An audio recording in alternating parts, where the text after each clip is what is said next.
Congressman, General McChrystal is not going to get the troops that he's requesting for Afghanistan, is he? You know, I tell you what, if we're going to send our men and women on a mission, we need to fully resource them so they can win it, or we have no business being there. And that's kind of how I feel about this. It's kind of like what happened with Iraq. We had to fix the situation.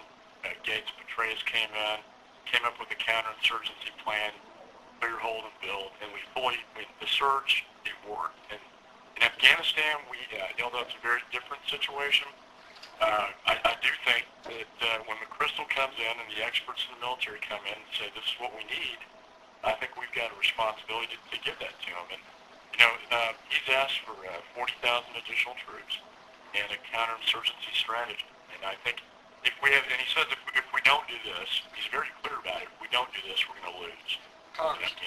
But it looks as though he's not going to get what he wants.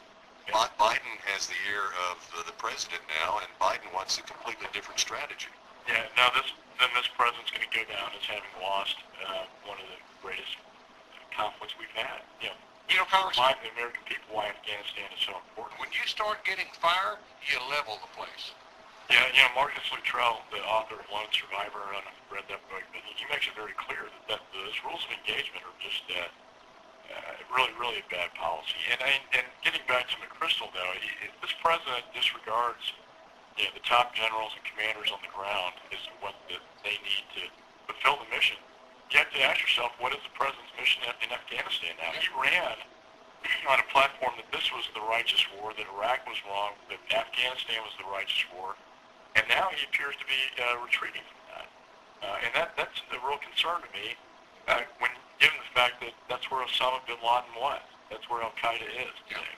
There's a new poll out this morning, Congressman McCaul, USA Today CNN poll.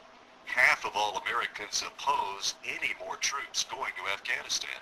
That's a real concern. I think the will of the American people now is starting to erode, similar to kind of what it was doing in Iraq.